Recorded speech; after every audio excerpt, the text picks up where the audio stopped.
o convite.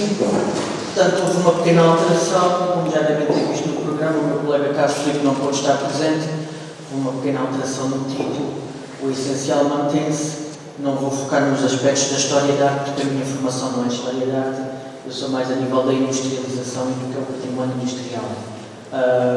Trago-vos exemplos dos mármores do Alentejo, portanto, uma indústria que está muito próxima, não está na raia da fronteira, mas está muito próximo. Vila Viçosa é muito próximo da fronteira, tanto do lado de Elvas como do lado de Alandroal, portanto, no Rio Guadiana. Digamos, é uma produção de recurso endógeno muito importante, global, que, como o professor José Eduardo Franco falou no início, a globalização com fronteiras ou sem fronteiras, neste caso, praticamente é uma globalização sem fronteiras. Portanto, apesar de existir todos os condicionamentos fronteiriços e políticos e ideológicos, os mármores foram sempre circular. Antes de Portugal, antes de Espanha e depois, no período já mais recente, também com Portugal e Espanha, teve atenção, estamos a falar da longa duração. Portanto, falamos do mármore, de um recurso natural, um recurso endógeno, formação de milhares de anos. Temos outras antigas na Europa, em Espanha também temos os célebres mármores de Macael, no sul, alguns também no norte. Macael é neste momento mais conhecido, Carrara, Bélgica, Valónia, Estados Unidos. Aqui os mais próximos são assim, a jazida de mármores do Anticlinal de Estremoz. Portanto, estamos a falar de um recurso endógeno que gerou uma economia, portanto, natureza, recurso, trabalho, economia, hoje património. Pode passar. E falando da formação, portanto, como tínhamos referido, os Estremoz, Borba e Vila Viçosa, formação de 500 milhões de anos, portanto, estamos a falar de exportações que atualmente, em 2021, de 106 milhões de euros. Há muitos problemas na indústria, esta exportação pode-se multiplicar por 10, portanto, é uma mais-valia, ela não está a ser rentabilizada, e nós falamos de pedreiras, portanto, canteiras em espanhol, só entre 1918 e 2011 foram abertas à exploração 417 pedreiras. Mas é uma exploração dos tempos romanos, portanto, algumas delas já existiam anteriormente. Hoje trabalham cerca de 50 pedreiras, houve uma crise imensa no setor. Portanto, ali por baixo vocês conseguem ver os tipos de mármores que existem, portanto, é a tipologia e é a zona geográfica onde azul é a zona de melhor exploração anticlinal de Estremoz, uma zona geológica. Dizer que esta indústria caracteriza-se sobretudo inicialmente por uma permanência, a forma de explorar estes mármores é uma forma, como em toda a Europa e em todo o mundo, sobretudo a Europa, se falarmos na herança romana, portanto estamos a falar desde o século I até praticamente aos inícios do século XX, a sua exploração é a exploração que se encontra ali, uma exploração manual, com ferramentas manuais, com máquinas, se pode chamar máquinas muito rudimentares, e que há quase 20 séculos evoluiu muito pouco. Força de braços, força de animais e ferramentas manuais. No entanto, conseguiu-se construir muitos monumentos com este mármore, e também aqui em Espanha, que eu já falarei, também há muito mármore nosso.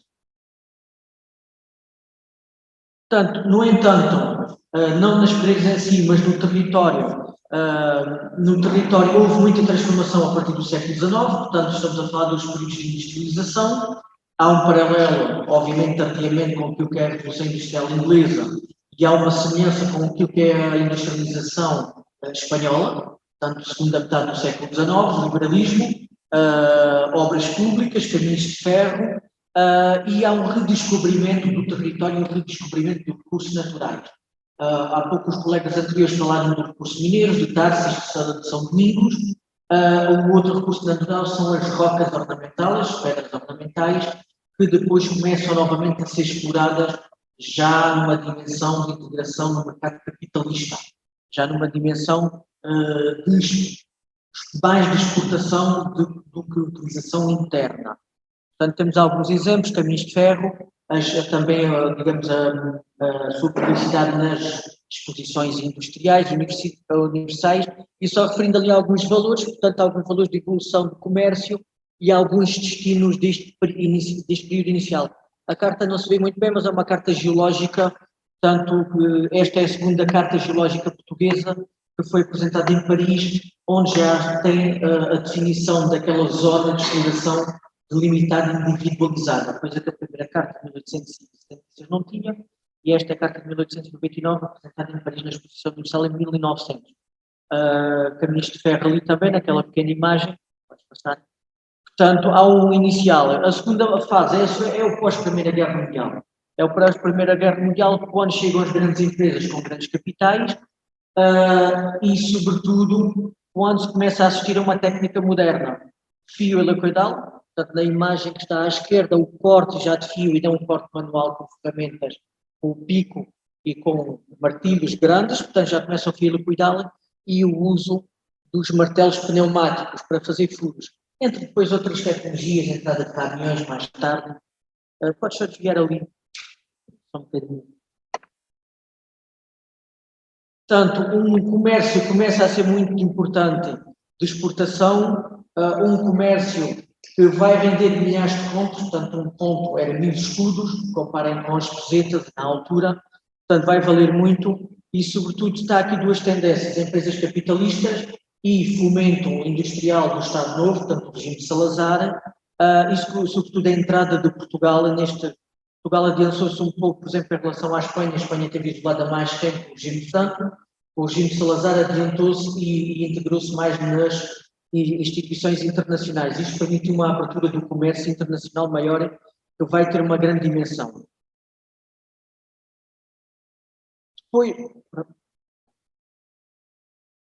Esta fase já é a fase mais depois do mercado económico e a fase atual, portanto, fundos europeus, fundos comunitários, programas comunitários, grande crescimento das explorações, começa a ter problemas de organização do território, como podem ver ali onde está uma carreteira e as canteiras de um lado e do outro, começa a trazer problemas e até ao final dos anos 90 é uma indústria em grande evolução, uma grande exportação para todo o mundo.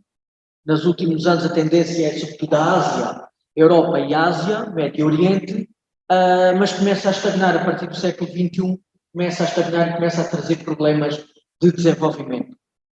No entanto, ainda assim, emprega, já chegou a empregar há 30, 40 anos mais de 5.000 pessoas neste setor, nesta região. Neste momento, talvez não chegue a 1 milhar de pessoas que trabalham neste setor. Mas, no entanto, continua a ter um comércio de exportação muito importante.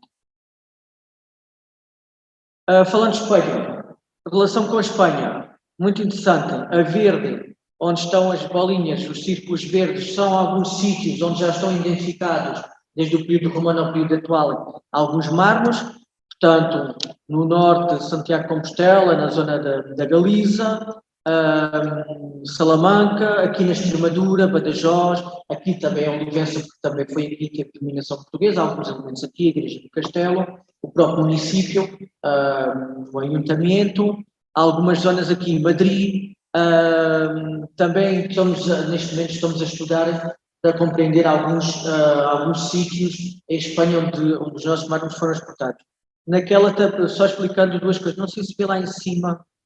Desculpa, podes enviar para ver o texto lá em cima, os dois textos. Podes meter em cima do mapa agora. Sim, dois elementos só a explicar. Exposição Universal de 1855, Cassiano del Prado, um grande geólogo e antropólogo geólogo espanhol e naturalista, faz uma crítica muito forte à exposição de mármores espanhóis, que diz que estava mal organizada, que tinha poucas amostras em relação àquilo que o território espanhol podia mostrar, e faz um grande elogio à exposição portuguesa, que foi contemporânea, que esteve no mesmo sítio.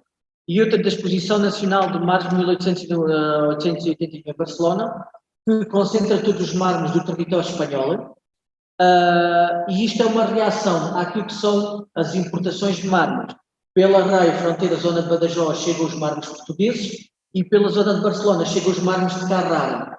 Há uma grande reação, porque há uma grande importação de mármores, o que leva a custos imensos de importação, em gastar muito dinheiro, portanto, muitos valores, recursos do país a importar mármores, quando os organizadores dizem que há muitos mármores espanhóis, que se pode aproveitar a técnica e os artesãos espanhóis para se trabalhar aquilo que é nacional. Portanto, estamos num período já que começa os ideais do proteccionismo.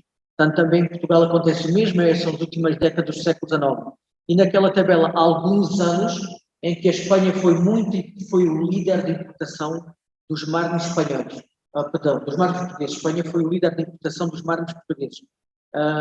Temos alguns anos do século XIX, portanto, só vos estou a contar a história a partir de 1851, portanto, da industrialização do período industrial português e, consequentemente, espanhola, e até muito recentemente, aqui em 2004, 2009, que temos mármores cerrados e mármores em obra, o produto final já acabado com valor acrescentado, que é o que vale mais, em que a Espanha foi líder de importação. Portanto, todo o mercado de exportação português neste período, estes anos a Espanha foi o líder de importação. Não são os mármores mais vendidos para a Espanha, porque a Itália continua a ter um grande peso e há outras rochas ornamentais, os granitos, sobretudo agora a Ásia, está muito presente.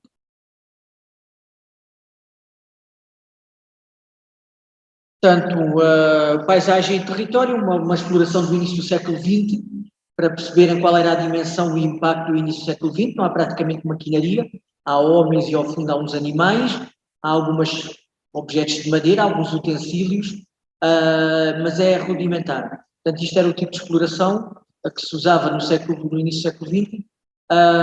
Esta exploração que hoje está contemplada, que é o tipo de exploração muito industrial, e, portanto, alguns exemplos da exploração nacional de canteiras e as canteiras do Alentejo, produção nacional e produção do Alentejo.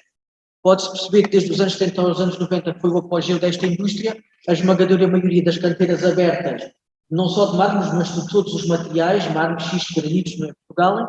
O grande monopólio estava nestes 6 concelhos, Borba, Estremoz e Vila Viçosa, a maioria dos trabalhadores, a maioria da industrialização, das máquinas e exploração em toneladas e também em valor. A partir dos anos 90, portanto, o cenário muda.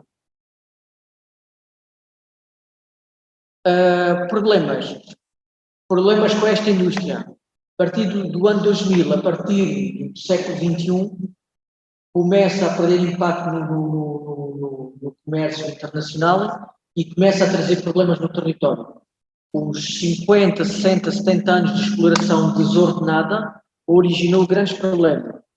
O que vem em cima é uma montanha de escombros de registro, portanto, aquilo que em espanhol seria basura, que não é basura porque tem muito valor, portanto, o mármore é muito fraturado nos industriais, quando um bloco se separa, se parte, eles, basura para ali, montanhas, existem como esta montanha e maiores, foram cartografadas em 2011 166 escombreiras como esta, em Estremoz, Borba e Vila Viçosa. Tem muita pedra com valor, se pode usar em subprodutos, produção de cal, entre outros elementos. Embaixo foi o acidente da estrada de Borba, em 2018, em que morreram 5 pessoas e uma estrada colapsou para dentro de canteiras. Foi um grande problema. É o grande símbolo da desorganização. Agora as problemáticas são a falta de concorrência, a falta de marketing e a grande concorrência internacional, sobretudo da Ásia. Nos está a fazer uma grande concorrência. Também para dizer que muita da transformação que se faz em Portugal é feita na região centro. E ainda se continua a vender muito mármore em bruto, em bloco, para fora, a exportação.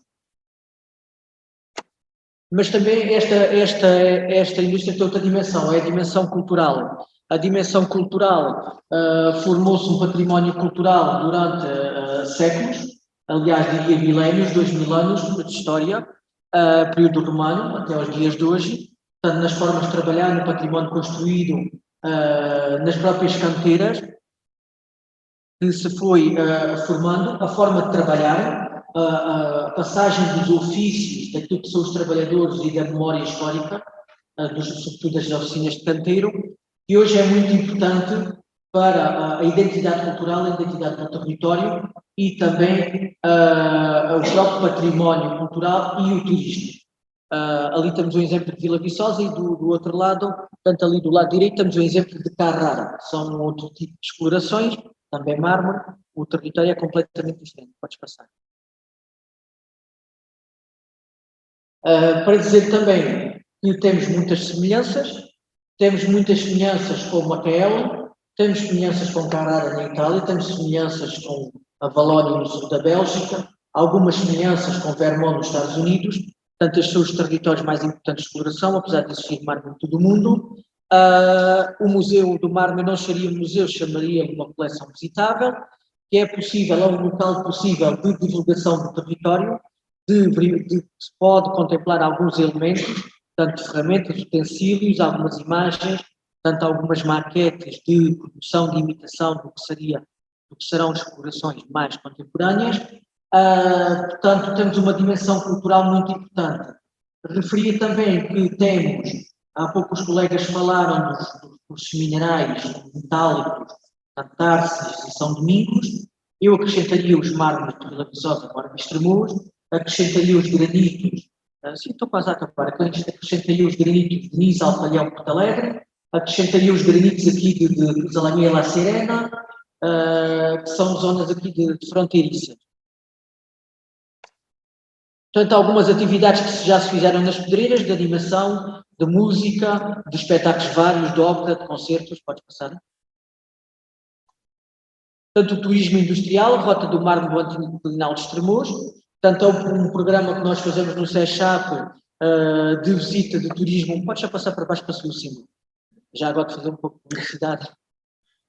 Portanto, a Rota do Mar, nós estamos em Vila Viçosa, na avenida principal que liga ao Castelo do Palácio, portanto, podem passar por lá. Portanto, a Rota do Mar recebe visitantes, fazemos visitas às explorações do mar, ao território, à paisagem, às oficinas de canteiro, ou aos monumentos construídos, gastronomia, etc.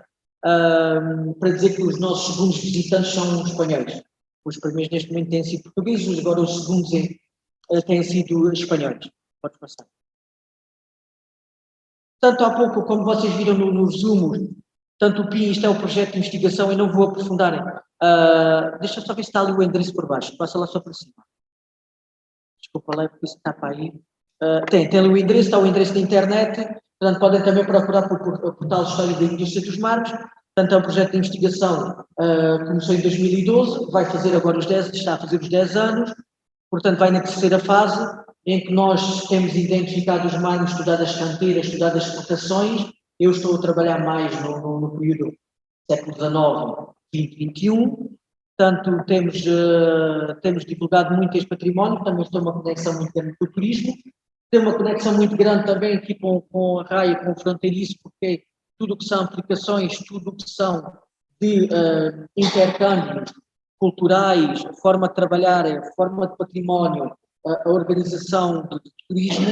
Portanto, temos uma relação aqui muito forte, até estamos a colaborar com colegas que trabalham aqui na zona dos granitos, da Lamia La Serena, que são outras rochas ornamentais. Portanto, esta linha de investigação é o que nos tem permitido trazer estas inovações, estas novidades a nível da história, do património, da arte, da economia, etc. Nós temos um portal, portanto, tem algumas atividades, tem também um centro de investigação, incluído online, com centro de documentação, portanto, tem fotografias, imagens em 360 graus, 3 dimensões, um percurso digital, podes passar. Eu não vou mostrar muito porque está o site, depois podem consultar, portanto, também tem um centro documental em que se pode procurar por palavra-chave e ele dá-nos a referência, não todos os documentos online, mas tem a referência dos arquivos onde estão os documentos. Portanto, é muito interessante para quem queira, arquitetos, historiadores, património, que queiram procurar, podem conseguir agarrar nas mesmas fontes e estudarem de outro ponto de vista. Tá? Portanto, considerações finais, portanto, podes passar. Também é mesmo o último slide. Portanto, ali é só alguns elementos que podem usar com pedra. Podes passar um pouco para baixo para se ver o texto. Aí sim. Portanto, uma nova dimensão. Estamos a entrar na indústria 4.0. É uma indústria de aproveitamento máximo de recursos minerais, desperdício mínimo. Estamos a entrar, aliás, já entramos, Portugal está um pouco mais atrasado nesse ponto de vista. Portanto, introdução do design. É necessário introduzir o design. Viram lá aquelas imagens ali embaixo, onde está uma coisa do papel pedra, que é muito interessante. Portanto, a Espanha já estão a fazer isto. São novas aplicações para aquilo que é a basura, montanhas de basura dos mármores. Não é basura, são montanhas de pedra com muita qualidade, mas que têm uma cor diferente ou que estão quebradas, não são usadas. Portanto, uma das coisas é o papel de pedra que se pode utilizar, portanto, não usa celulose, não usa água, portanto, nesse ponto de vista é muito ecológico, estão a dar os primeiros passos e toda uma multiplicidade. Eu trouxe ali alguns exemplos de aceiros, de jardim, de oficinas, se pode utilizar a pedra, está desechada, está deitada fora, em basura. Portanto, é a nova tendência daquilo que será a necessidade desta indústria nesta zona. Em termos da raia, portanto, nós estamos a trabalhar muito com colegas aqui de Espanha para melhorar aquilo que é o turismo industrial do ponto de vista do recurso endógeno, o recurso endógeno da pedra, também estudar mais aquilo que são as aplicações do mármore aqui nesta zona. Como puderam ver nos slides anteriores, as exportações têm sido feitas para todo o mundo. O mármore é o chamado mármore de Estremoz, mas é de Borba Estremoz e Vila Viçosa, está em todo o mundo. E Espanha, apesar de agora mais recentemente não ser um dos maiores importadores, continua a ser um dos países que mais mármore recebe. E é uma coisa muito interessante, fala-se da tal fronteira política, mas se fizer um exercício de verificar nas estatísticas, tanto espanholas como portuguesas, vão perceber que existe um comércio intenso, não só mármore, produtos minerais, produtos agrários, animais, alimentos, agroindustrial, muito forte entre Portugal e Espanha. Nós às vezes não temos esta noção, parece que estamos um pouco de costas voltadas, mas existe um comércio muito intenso. A maior parte do comércio português é feito para a União Europeia e Espanha é um dos primeiros 10 países para onde Portugal mais exporta. Portanto, eu deixava aqui esta apresentação, termino. Se depois tiver alguma questão, pergunta. Muito obrigado.